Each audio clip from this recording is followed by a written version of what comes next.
Pastor. Praise the Lord. இன்னைக்கு ஒரு doubt pastor. Pongal பண்டிகைக்கும் பைபிளுக்கும் ஏதாச்சும் சம்பந்தம் இருக்கா பாஸ்டர்? ஒரு நல்ல கேள்வி தான் சிஸ்டர் நீங்கள் கேட்டது.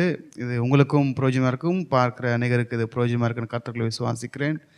ஏன்னா அநேக காரியங்கள் தெரியாமல் தான் ஜனங்கள் என்ன பண்ணுறாங்க, எல்லாம் ஒன்று நினச்சிக்கிறாங்க. ஆனால் பொங்கலுக்கும் பண்டிகைக்கும் பைபிளுக்கும் ஒன்றுமே சம்மந்தம் இல்லை. சில பேர் சொல்லுவாங்க ஆரிப்பின் பண்டிகை, முதற் பலன் பண்டிகை என்று அதோடு கூட ஒப்பிடுவாங்க.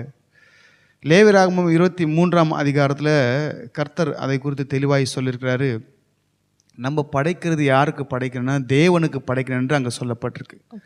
ஆனால் இங்கே நம்ம தமிழ்நாடு இந்தியா கலாச்சாரம் பார்த்திங்கன்னா அது யாருக்கு படைக்கிறாங்க பார்க்கும்போது அது சூரியனுக்கு படைக்கிறாங்க என்று நமக்கு விக்கிபீடியா நீங்கள் எடுத்து பார்த்தீங்கன்னா கூகுளில் டைப் பண்ணி பார்த்தா உங்களுக்கு தெரிஞ்சிடும். சூரியனுக்கு படைக்கும் விதமாகவும் அதோடு கூட இந்த பூமி தாயாகவும் சொல்லி அப்படியாக செய்கிறாங்க. ஏன்னா சூரியன் வெளிச்சம் கொடுக்குது, இந்த பூமி பலனை கொடுக்குது அப்படின்றாங்க. ஆனால் வேதம் அவனமாக நமக்கு சொல்லலை. எப்பயுமே நம்ம வேதத்தை கர்த்தர் நமக்கு எழுதி கொடுத்துருக்காரு. வேதத்தில் என்ன சொல்லப்பட்டிருக்கோ அதை தான் நம்ம ஃபாலோ பண்ணோமே தவிர மற்றபடி நம்ம எதையும் ஃபாலோ பண்ணக்கூடாது. ஏன்னா இந்த சூரியன், சந்திரன், இந்த பூமி எல்லாம் பார்த்திங்கன்னா தேவனுடைய படைப்புகள்.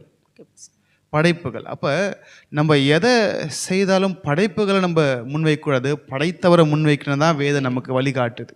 அப்போ இன்றைக்கி நிறைய பேர் அறியாமல் இருக்கிறாங்க. அவங்களுக்கு ஒரு இந்த தேவ வார்த்தை அவருடைய கண்களும் அவருடைய இருதயம் திறக்கப்படும் கருத்துக்களை விசுவாசிக்கிறேன். நம்ம எதை பார்த்தாலும் வேதத்தை பார்க்கணும். வேதத்தில் நம்ம அதை ரெஃபர் பண்ணி தான் நம்ம சொல்லணும். ரோமர் 1ஆம் அதிகாரம் அதனுடைய 23ஆம் வசனத்தில் நம்ம பார்க்கும்போது, அழிவில்லாத தேவனுடைய மகிமையை அழிவுள்ள மனுஷர்கள், பறவை, மிருகங்கள், ஊரும் பிராணிகள் ஆகிய இவர்களுடைய ரூபங்களுக்கு ஒப்பாக மாற்றினார்கள்.